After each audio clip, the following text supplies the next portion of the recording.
Good evening, Pelican Preps fans. David here again, and we got a very special guest, Dr. Cade Brumley, State Superintendent of Education. We bugged him enough on social media, and now he's finally going to join us. Dr. Brumley, I appreciate your time. Yeah, I'm glad to be here and glad to have some conversation with your audience.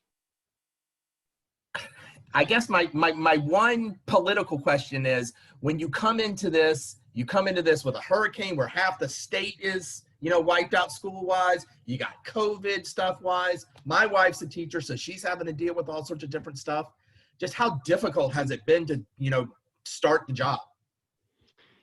Yeah, so I'm just over 3 months into the job, and I can say I'm glad I'm here.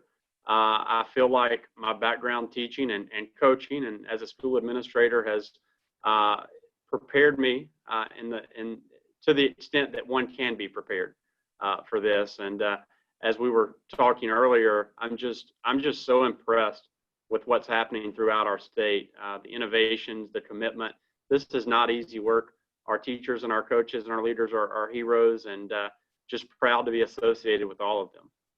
How does the sports editor of the Natchitoches Times become the state superintendent of education? Well, that's you, by the way, for people who don't know that. Yeah, a more fascinating question would be, how did I ever become the sports editor of the Natchitoches Times? Background as a student athlete, and had to find a way to put myself through college, needed a job, ended up doing some stringer work for a local paper, and that turned into a full-time job, and got the opportunity to cover a lot of student athletes in their high school and college careers and meet a lot of good quality coaches. Put myself through college in that way, and it has lent itself well to me for a career, because I can meet a deadline now, and I know how to write a letter, so I'm in pretty good shape. Interesting. You seem like the perfect fit for the job, because everybody knows about your time in Jefferson Parish, but you also spent a tremendous amount of time in North Louisiana. You coached at Converse High School, one of those little Class C and B schools that doesn't have football. My wife went to Shudrit, so I know what you're talking about. It's strange, but that's how it works up there. I'd love to know, just what did you take out of being a basketball coach? You snapped a huge losing streak. Just what did it teach you about life and how to deal with kids, really? Well, I'm a native of Sabine Parish, and if your audience knows anything, I know some will, about North Louisiana and small schools, that, we grew up with a basketball in our hand. And I certainly did all day long, slept with it at night. And it's just part of the culture. In the spring, you maneuver your way out to the baseball or softball fields and do your work there and run track in between. And that's kind of how the small communities and small schools work. And I was fortunate to grow up in that setting, and be able to have great experiences through all of that. And, to be able to go back home and coach was a really amazing experience. Took over a girls basketball squad that, had not won a game in 2 years. And in that first year, we won a game. Granted, we got beat more than we won, but we won a game. And 2 years later, we were in the playoffs, LHSA playoffs. That was the first time the school had been in the playoffs in 14 years. And that was Converse Lady Wildcats. And since then, moved on to other things, but did have followed them over time. And they have continuously been competitive in and out of years. And so I'm thankful for that. Been a coach, a teacher, a assistant principal, a superintendent, and now you're the big man in charge. Seeing it from all sorts of different levels, how important is, we know education is the most important, but how important is sports and the overall education of Louisiana athletes or Louisiana students? Yeah. First of all, David, I should have mentioned that the basketball that is behind me is not a prop. It's always there, and that is the game ball from the game in which our team snapped that 54-game losing streak. That's and all those girls signed that ball, and they're in their 30s now. But I have kept that I have kept that with me. Look, I am someone who believes in a comprehensive kind of holistic experience for every child. academics is number one, man. That's where it is. And we are students before we're athletes. But sports and bands and choirs and yearbooks and ag programs and beta clubs, that keeps so many of our students involved in school, keeps them from dropping out of school, helps them perform better in school. And you'll never sell me on anything except that. And so that's why I've always been a supporter of those programs. And I think they round out that school experience. How difficult or just how trying has it been to, a lot of people connected what the governor said to when the LHSAA comes back, but just how difficult has it been? Because, everybody wants to know about football, unfortunately, sometimes before they know if their kid's going back to school. Just all the work and just kind of a broad thing of all the work going together to try to get sports back. We know how difficult it was to get school back, but this is still a sports interview. How difficult is it to get sports back? Yeah. Well, first of all, I'm on record as someone who advocated for us to move from phase 2 to phase 3. I think our schools did a great job in their mitigation efforts in phase 2, and I think we were ready to go into phase 3. Now, time will tell if I'm accurate, but I believe we will do well in phase 3. Again, academics is number one. We have those safeguards in place. I know the LHSA right now is working on and will soon release, or probably has released, their guidelines on how to have fall sports in a safe way.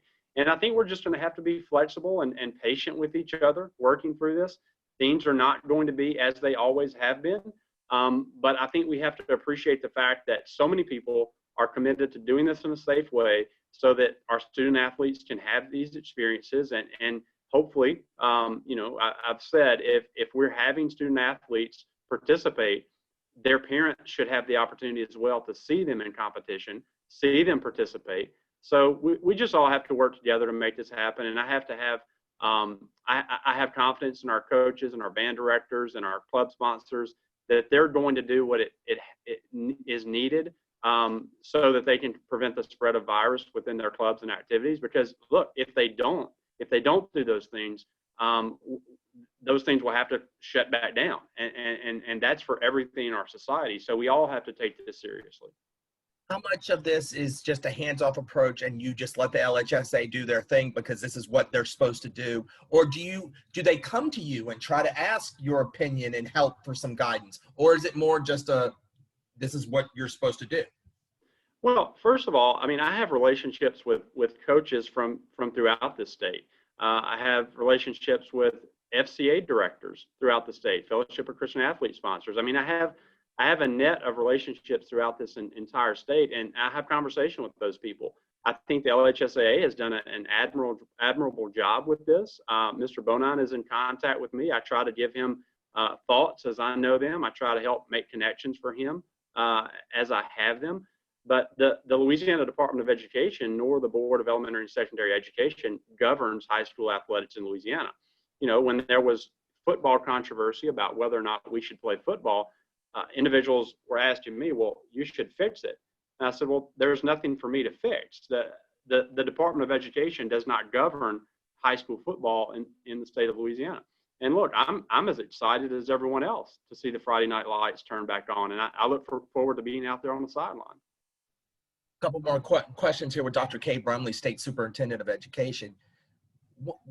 What is it about basketball for you? We see it in your background. What drew you to it? Or was it just you were born and raised to it, so it was put into your blood? What makes basketball special to you that maybe for other people it's Friday night football? You're more of a basketball guy.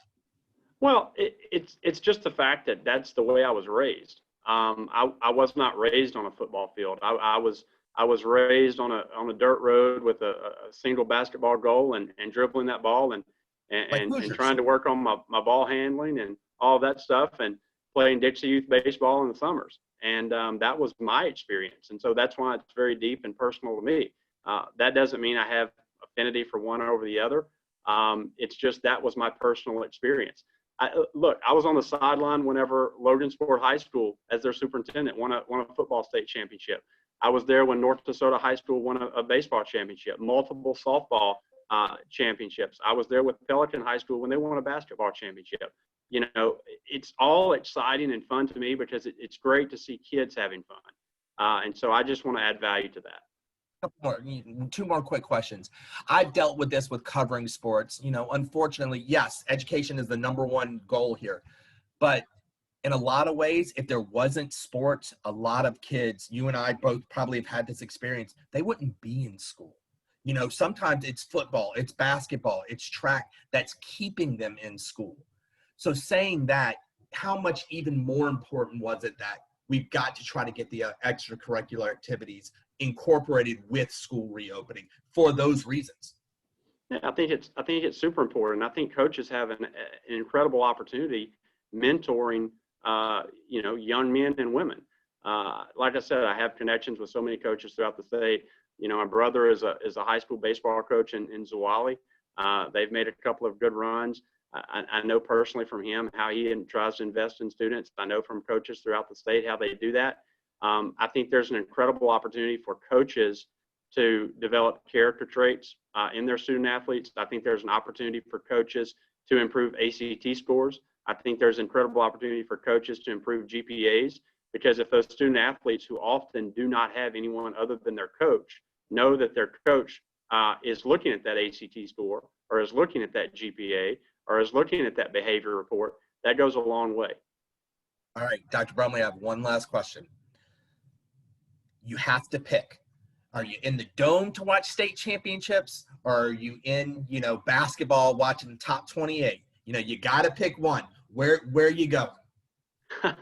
Fortunately, they're at different times, and I've been in both places. So I'm in good shape. I'm in good shape. Well, cool. Again, State Superintendent of Education, Dr. Cade Brumley, we appreciate your time. David, before you close out, just